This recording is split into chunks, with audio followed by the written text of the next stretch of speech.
예, 반갑습니다. 추운 캐나다에서 왔습니다. 아틀란타 오니까 햇볕이 너무 좋고 또 이곳에 사시는 분들은 그래서 다들 키가 크시는구나 라는 생각을 했습니다. 우리 한 목사님이 키 얘기를 하시는데 저 앞에서 키 얘기를 하시다니 사실 저는 키가 굉장히 작습니다. 그래서 저희 교회 어떤 청년들하고 대화를 하다 보면 제가 파묻혀서 보이질 않습니다. 그걸 안타깝게 여긴 어떤 청년이 저에게 한 가지 좋은 방법을 알려주었습니다. 사진을 찍을 때 키가 커 보이는 방법이 있대요. 밑에서부터 위로 찍어버리면 키가 조금 커 보인답니다. 혹시 키가 작으신 분들은 그렇게 한번 활용해 보시길 부탁드립니다. 또 어떤 분들은 키높이 구두를 신으면 된다, 또 이렇게 얘기하는 분들도 있어요. 사실 키가 작은 사람들에게 보이는 시각은 키 큰 분들이 이해할 수 없을 만큼 좁습니다. 그리고 낮습니다. 제가 그것을 극복하기 위해서 전도사 시절에 학생들에게 새로운 시각을 알려주려고 아주 기가 찬 방법을 하나 사용한 적이 있습니다. 설교하다 말고 갑자기 다들 의자 위로 한번 올라가 보라고 그렇게 한번 주문해 본 적이 있습니다.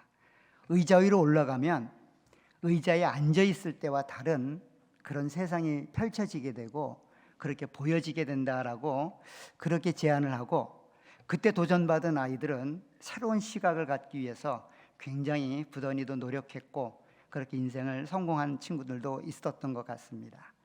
오늘 본문이 그와 같은 시각을 우리에게 제공해 줍니다.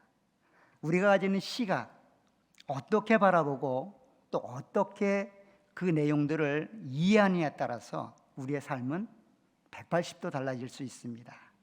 특별히 우리가 사랑을 연습한 공동체라는 주제로 함께 모여서 이게 정말 가능한 이야기인지, 어떻게 하면 사랑을 연습할 수 있는지, 또 연습해서는 어떤 결과에 도달할 수 있는 것인지, 그런 시각에 관한 이야기를 오늘 같이 나눠보도록 하겠습니다. 사실 우리 한성인 목사님이 서론적으로 일루만 나가기로 하셨는데 홈런을 치셔가지고 저보고 홈런을 치라고 그랬거든요.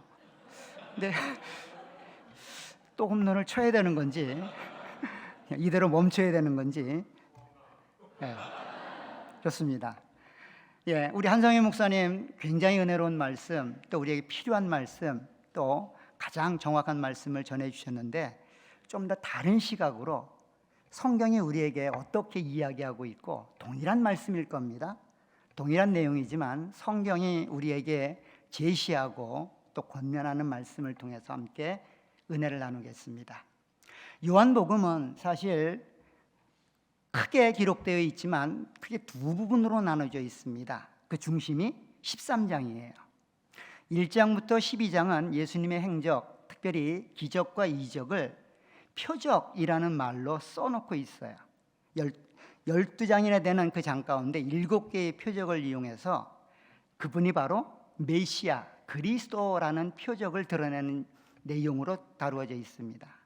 13장부터는 그 영광에 대해서 이야기를 하고 있어요. 그러니까 메시아로 오신 그분이 영광스럽게 하나님의 은혜 안에 또 하나님의 영광을 드러내는 그런 모습으로 설명하고 있습니다. 이게 중간에 기록되어 있지만 특별히 그분의 행적으로 보면 굉장히 짧은 기간 안에 이루어져 있어요. 그런데 13장 1절을 보면 이렇게 시작을 합니다. 자, 13장 1절을 보면 이렇게 되어 있습니다. 유월절 전에 예수께서 자기가 세상을 떠나 아버지께로 돌아가실 때가 이른 줄 아시고 세상에 있는 자기 사람들을 사랑하시되 끝까지 사랑하셨다. 자기 사람들을 끝까지 사랑하셨다라고 이야기하고 있습니다. 사실 요한복음 초반에서는 하나님이 세상을 이처럼 사랑하사 독생자를 주셨다라고 이야기하는데 13장에 오니까 그 사랑이 제한적으로 좁혀지고 있어요. 자기 사람들을 끝까지 사랑하셨다라고 그렇게 제한적으로 설명하고 있습니다. 이런 내용은 오늘 본문에 가도 정확히 드러납니다. 오늘 본문이 이렇게 시작되고 있어요. 31절에 보면 그가 나간 후에 예수께서 이르시되 라고 이야기합니다. 여기 그가 나간 후에라는 말, 그는 누굴까요? 그렇죠? 잘 모르시거든 한 절 앞을 보시면 됩니다. 30절에 가보면 유다가 그 조각을 받고 곧 나가니 밤이더라. 사실 예수님은 제자들과 최후의 만찬을 나누시면서 충격적인 이야기를 던집니다. 떡을 떼시면서 이 중에 나를 팔 사람이 있다라고 충격적인 이야기를 하세요. 그러자 그가 누굽니까? 그가 누구길래 주님을 팝니까? 라고 묻자 내가 떡을 떼어주는 그 사람이 나를 팔 것이다 라고 이야기를 합니다. 그 내용은 이렇게 되어 있습니다. 27절에 보세요.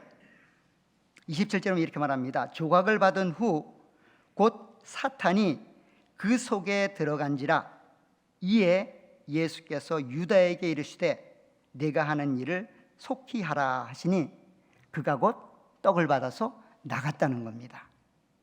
결국 자기 사람들을 사랑하시되 끝까지 사랑하신 그 예수님의 모습은 유다가 제외되는 그 선까지 하나님의 사람들을 제한적으로 사랑하고 계시고, 그가 떠나자마자 제자들을 향하여 마지막 고별 설교를 시작합니다.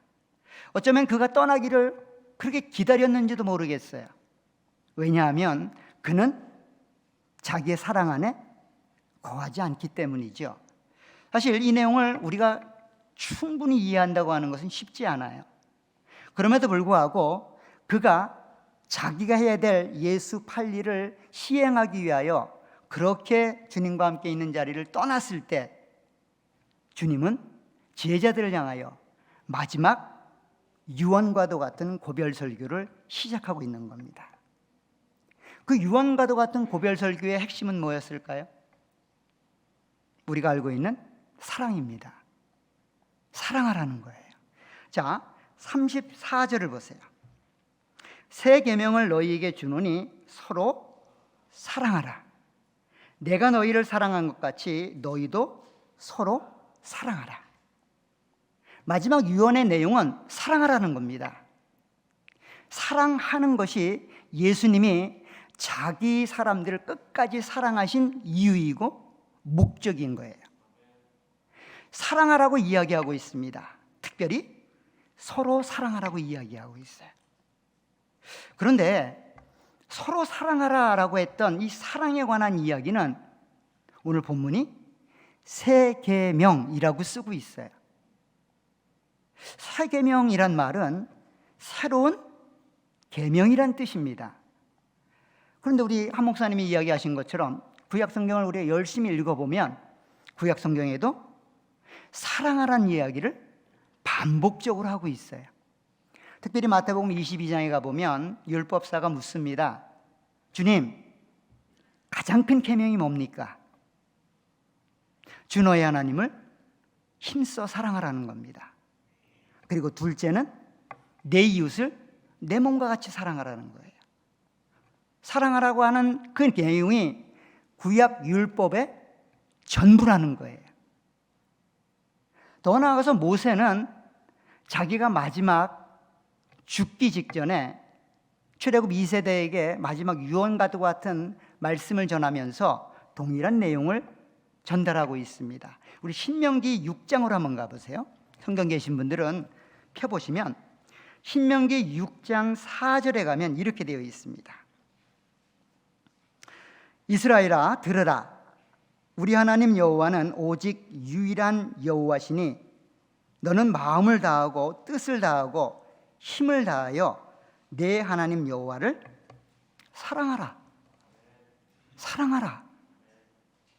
사랑하라고 하는 이 명령, 우리에게 요구되는 이 계명은 결코 새로운 계명은 아닙니다. 그렇죠? 이미 구약 성경에도 끊임없이 이야기했고 모세도 이야기했고 선지자들도 했던 이야기입니다. 사랑하라. 힘써 여호와를 사랑하라. 내 이웃을 내 몸과 같이 사랑하라. 그런데 왜 예수님은 그 마지막 유언을 남기며 이것을 새 계명이라고 이야기했을까요?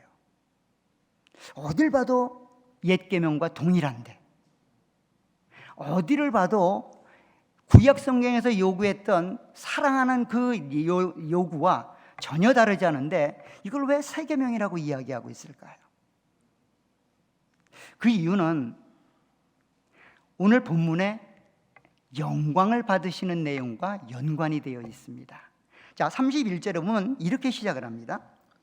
그가 나간 후에, 즉 유다가 자기를 팔기 위해 그렇게 나간 후에 예수께서 이르시되 지금 인자가 영광을 받았고 하나님도 인자로 말미암아 영광을 받으셨도다 라고 쓰고 있어요. 잘 생각해 보세요. 유다가 예수를 팔기 위해 그렇게 예수님과 주의 제들을 떠난 것과 예수가 영광을 받는 것과 도대체 무슨 연관이 있을까요? 유다가 자기 일을 하기 위해 그 자리를 떠나는 것을 보고 예수님은 자기가 영광을 얻었다라고 선포하고 있어요. 그로 인하여 하나님도 영광을 받으셨다라고 쓰고 있어요.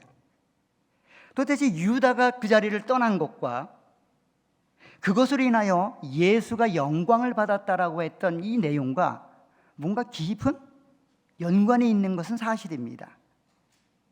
사실 이 이야기는 아직 이루어지지 않은 이야기예요. 예수님은 영광 받으시려면 이제 유월절 저녁에 잡혀서 돌아가셔야만 합니다.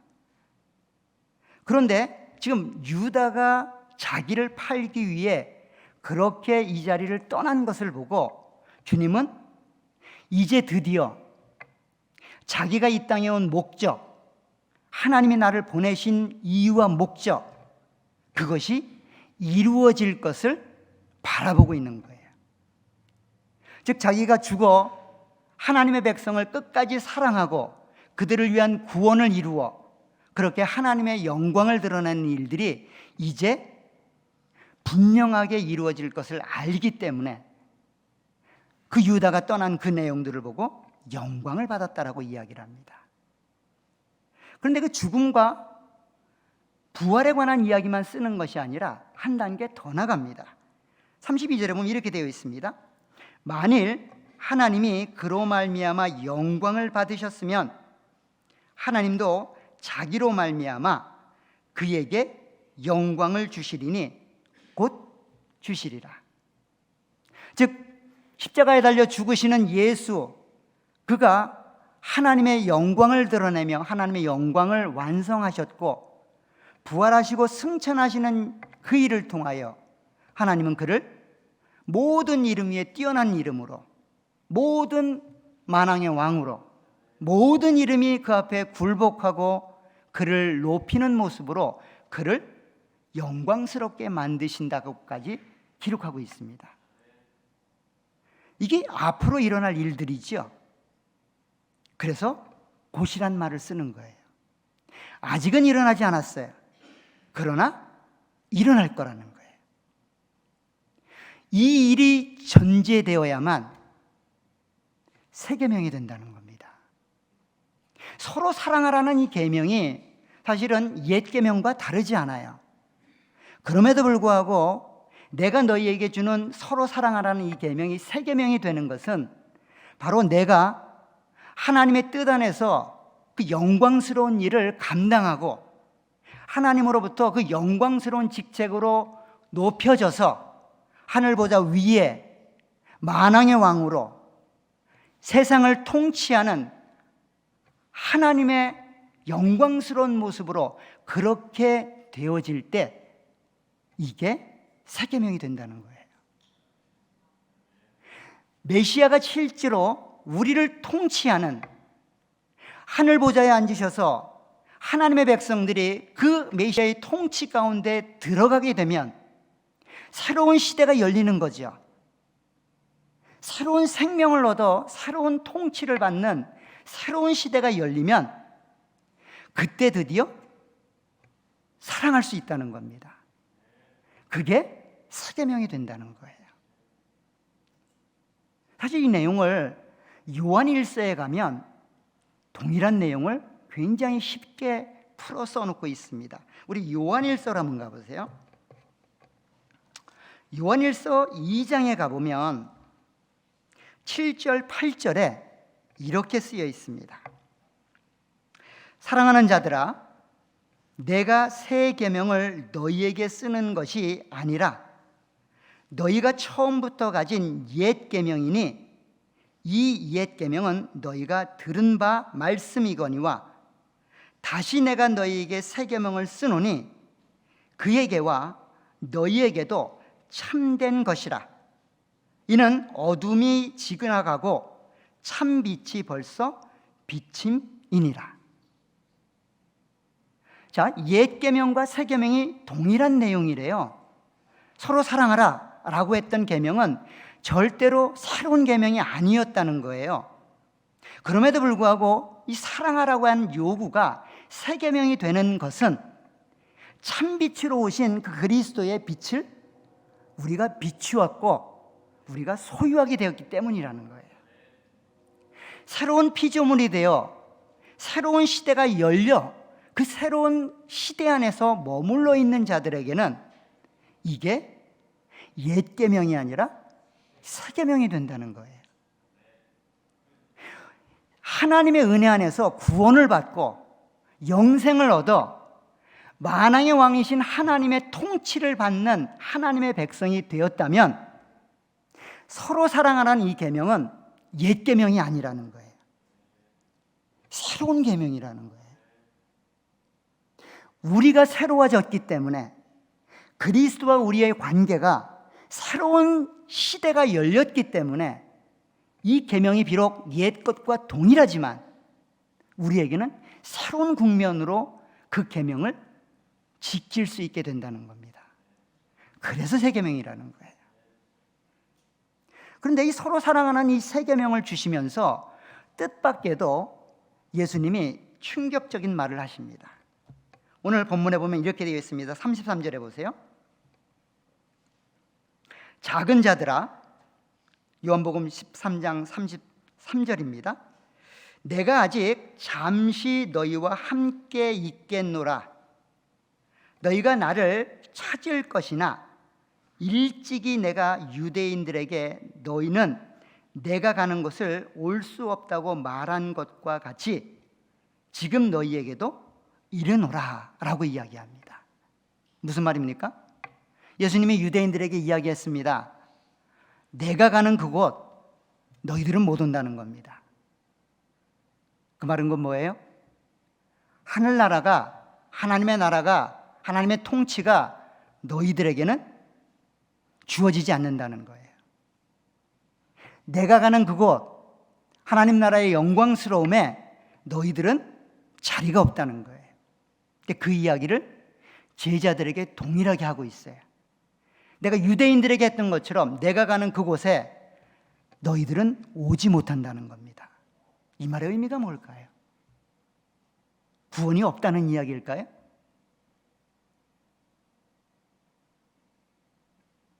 유대인들처럼 하나님의 나라 안에 들어갈 수 없다는 이야기일까요? 그 얘기가 아닙니다.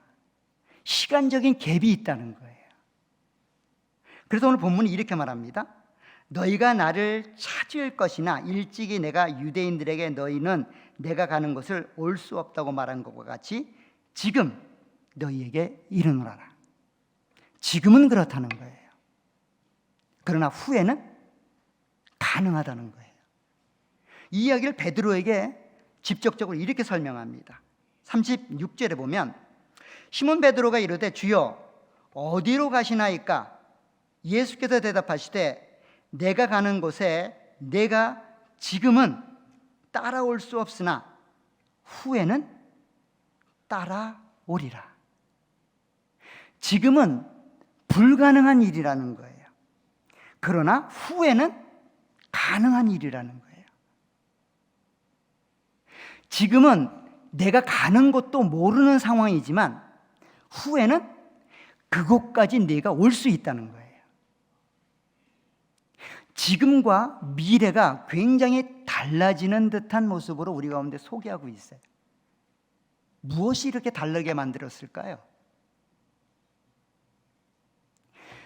그리스도를 믿는 메시아의 왕국의 통치를 받는 거듭났고 새롭게 되는 그 새 시대를 경험해야만 이게 가능하다는 거예요.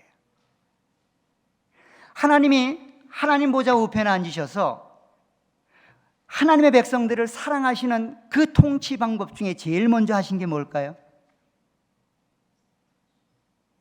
보혜사 성령을 내려주시는 겁니다. 오순절 성령 강림을 통하여 하나님의 제자들은, 예수님의 제자들은 새로운 시대를 살아가게 됩니다. 이전과는 전혀 다른 새로운 시대를 살아가게 되죠. 메시아 왕국의 하나님을 만왕의 왕으로 그분의 통치를 받는 새 생명을 소유한 능력 있는 자들로 거듭난 삶을 살아가게 되죠. 그때에는 내가 가는 그곳도 너희가 알 수 있을 뿐만 아니라 그곳에 올 수 있다는 거예요. 근데 그 전에는 불가능하다는 겁니다. 오순절 성령 강림을 통하여 변화된 새로운 삶을 살기 이전에는 서로 사랑하라는 이 계명이 새 계명으로 우리 가운데 주어져도 새 계명으로 살 수 없다는 거예요. 성령 강림으로 새롭게 거듭나야만 그것이 새 계명다운 삶으로 우리에게 주어진다는 거예요. 이 말을 하자 베드로가 어떤 사람이에요? 아유, 주님, 제가 누굽니까? 수제자 아닙니까? 그대로 표현합니다. 자, 37절에 보세요. 베드로가 이르되 주여, 내가 지금은 어찌하여 따라갈 수 없나이까? 주를 위하여 내 목숨을 버리겠나이다. 이게 무슨 말이에요? 주님, 절 몰라도 너무 모르시는군요. 저 베드로입니다. 주님을 위해서 목숨 내놓은 사람이에요. 주님 가는데 내가 못 따라갈 것 같으세요? 전 무서운 게 없습니다. 주님 가는 길 목숨 걸고 따라가겠습니다. 진심이었어요. 불화하는 거 아닙니다. 거짓말 치는 거 아니에요. 진심이었어요. 베드로는 진심입니다. 근데 예수님이 뭐라 그래요? 그걸로 안 돼라고 이야기합니다. 그래서 이렇게 이야기하는 겁니다. 예수께서 대답하시되 내가 나를 위하여 내 목숨을 버리겠느냐? 내가 진실로 진실로 내게 이르노니 닭 울기 전에 내가 3번 나를 부인하리라. 실제로 3번 부인하죠.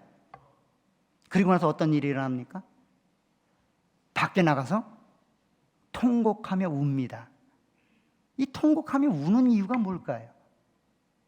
주님을 따르기로 했는데 못 따라서 죄송하고 미안하고 자책하는 마음일까요? 그거보다는 내가 열심을 들였고 내가 진심으로 고백했는데 그 진심 하나 지켜낼 수 없는 자기의 무능력함을 보는 거예요. 하나님 앞에 헌신을 드리고 사랑을 내놓지만 그 헌신과 사랑이 이루어질 수 없는 그 무가치하고 무능력한 자기 자신을 보는 겁니다. 그래서 새 계명을 못 지키는 거예요. 여전히 우리가 노력해서 그것이 될 것 같으면, 우리가 힘쓰고 우리가 애써서 그것이 될 것 같으면 우리는 해볼 수 있을 겁니다. 근데 안 되잖아요. 될 것 같으면 됐어야 되지 않습니까? 몇십 년째 예수를 믿고 있는데. 그렇잖아요. 그죠? 어떤 분은 평생을 예수 믿고 있는데 아직도 사랑을 연습해야 될 정도니 얼마나 힘들고 어렵겠어요. 불가능한 걸 요구하는 듯이 보여요. 우리의 노력으로는 불가능하다는 거예요. 우리의 열정과 헌신으로는 가당치 않은 이야기라는 겁니다. 그렇게 우리가 열심내고 우리가 헌신하는 그 내용들은 여전히 옛 계명으로서 서로 사랑하고 있는 거예요. 옛 계명으로서 사랑하라는 요구를 이루었던 인간은 한 명도 없습니다. 한 명도 없어요. 앞으로도 없을 겁니다. 그런데 새 계명으로서, 즉 그리스도의 은혜를 덧입고 성령 하나님의 은총을 덧입고 새롭게 태어나 메시아의 통치를 받는 하나님 나라에 속한 하나님의 백성이 되면 새 계명이 되어 이것을 이룰 수 있다는 거예요. 이게 우리 안에 내재되어 있는 거라는 거예요. 새로운 존재가 됐다는 것은 없는 것을 만들어내는 게 아니라 내 안에 있는 것을 끄집어내는 겁니다. 요즘 마블 시리즈가 영화계에 굉장히 많이 나와요. 그죠? 근데 제가 고등학교 이렇게 다닐 때 보면 그때 유명했던 두 히로들이 있었습니다. 슈퍼맨하고 스파이더맨. 여러분들 기억나시죠? 예. 그들의 특징이 있어요. 지금하고는 굉장히 다르지만 둘 다가 처음에는 자기들의 능력을 모른다는 겁니다. 어떤 위험한 상황을 만나거나 특별한 상황을 만났을 때 자기들이 특별한 능력을 소유했다는 것을 알게 되죠. 그것을 알게 되었을 때 그 사람들은 새로운 삶을 살죠. 근데 여전히 그 사람이에요. 몰랐을 때 그 사람이 새로운 삶을 살게 된다고요. 어떨 때요? 자기 안에 있는 능력을 깨달았을 때. 어쩌면 우리는 사랑을 연습하는 공동체라는 주제로 이 자리에 모여서 함께 그 은혜와 사랑들을 배우고 함께 깨달아 알게 될 겁니다. 그런데 중요한 관점이 있어요. 내게 없는 것을 조금 얻는다, 혹은 내가 모르는 내용을 내가 습득한다, 내가 가지지 않은 것을 내가 이번 기회를 통해서 내 것으로 만들어야 되겠다, 이런 자세로 오신다면 그건 다 옛 계명이에요. 절대로 성공할 수 없습니다. 절대로 성공할 수 없어요. 그러나 그리스도 안에 이것이 내 안에 주어져 있고 그리스도 안에 이것이 내 것으로 허락된 것이라면 이것을 발견하고 누리겠다라는 관점으로 돌아가시면 그때부터는 새 계명이 되는 겁니다. 그리스도가 이루신 순종과 그가 이루신 구원은 그렇게 하찮은 게 아닙니다. 더 이상 우리의 순종이 필요 없을 만큼 완벽한 순종이고 그 순종은 모든 것들을 완벽하게 이루셨습니다. 우리가 이 땅에 하나님의 순종으로 모든 것들을 이루어야 될 그 모든 내용까지 그분이 다 이루셨어요. 그래서 그분 안에 구원이 이루어지는 겁니다. 우리가 감당해야 될 일들은 뭐예요? 그 내용을 누려가는 겁니다. 그 내용을 내 안에서 끄집어내는 거예요. 내게 없는 것을 연습해서 만들어가는 것이 아니라 내게 주어진 것, 그리스도 안에 이미 이루어진 그 구원의 영광스러움을 내가 누려가는 것이 훈련이고 연습이라는 거예요. 그러니 절대 실패할 수 없죠. 조금 부족하고 더딜 수는 있지만 절대로 실패할 수는 없습니다. 왜 그럴까요? 그게 내 안에 있기 때문에. 여러분들 안에 다 있다고요. 여러분들이 아무리 숨기려고 해도, 여러분들이 아무리 아니라고 해도 그리스도 안에 그 모든 것들이 이루어져 그것이 우리 안에 은혜로 주어지고 있고 이미 내 안에 있단 말이에요. 그래서 우리가 누구를 믿어 구원받습니까? 예수 그리스도를 믿어 구원받는 거예요. 그거 이외에 아무것도 없습니다. 우리가 행하는 모든 내용들은 그분이 이루신 내용을 우리가 누려가는 거예요. 그걸 연습하는 겁니다. 훈련하는 거예요. 내 안에 있는 그 내용을 끄집어내기 위하여 한 번씩 시도하고 도전하는 겁니다. 그런 삶이 우리 모두에게 있기를 간절히 부탁드립니다. 없는 것을 얻으려고 하면 그것만큼 힘든 거 없습니다. 내게 없는 것을 가져보려고 노력해 보세요. 굉장히 고통스럽습니다. 그런데 내 안에 있다라고 생각해 보세요. 있는 것을 훈련을 통해 끄집어낸다고 생각해 보세요. 그러면 생각이 달라질 겁니다. 그렇잖아요. 없으면 답답하고 못 가지면 억울하지만 내 안에 주어져 있단 말이에요. 저와 여러분들 안에 그것이 존재한단 말이에요. 그것을 이제 들추어내서 서로 연습해 보자는 거예요. 하나님을 사랑할 수 있습니다. 이웃을 사랑할 수 있어요. 그게 왜 가능합니까? 그리스도가 우리를 끝까지 사랑하셨기 때문이에요. 앞으로도 끝까지 사랑하실 겁니다. 우리를 그런 사람으로 하나님이 만들어 가실 거예요. 우리의 모든 과정을 통해 그것들을 하나님이 만들어 가실 겁니다. 특별히 그런 하나님의 사람으로 우리를 만들어 가시기 위하여 하나님이 허락하신 방도들이 몇 가지 있는데, 첫 번째가 하나님 말씀을 여러분들이 즐겨 듣고 하나님 말씀 앞에 사는 겁니다. 하나님의 말씀이 여러분들 가운데 생명력 있게 살아 움직이게 하는 겁니다. 두 번째는 성찬이라는 내용을 통하여 하나님의 죽으심과 부활하심, 그분이 살아 지금도 우리를 통치하고 계심을 우리가 경험하는 겁니다. 그리고 기도를 통하여 그렇게 하나님과 함께하는 삶을 항상 감당해 나가는 겁니다. 이런 삶의 가장 아름다운 모습, 최고 절정의 모습은 어디일까요? 바로 예배입니다. 예배의 자리예요. 예배의 자리에 나오셔서 그 하나님을 여러분들이 사랑하고 그 하나님과 함께 가는 그런 은혜가 우리 모두에게 충만하게 넘쳐나셔야 돼요. 사실 예배가 살아야 되는데 예배에 대한 생각도 굉장히 다른 관점으로 정립이 되어 있는 경우가 많은 것 같아요. 우리는 용어상도 굉장히 좀 문제가 있는데, 어떤 분들은 예배를 본다 라고 이야기하는 분들도 있어요. 예배를 보는 거는 사실 예배를 참관하지 않는 거죠. 예배 자리에 있지만 방청객으로 어떻게 하나 예배를 지켜보는 겁니다. 예배를 드린다라는 말도 있어요. 예배를 드린다는 말은 어떤 면에서는 맞지만 하나님과 예배한다라는 말 속에서는 조금은 거리가 있습니다.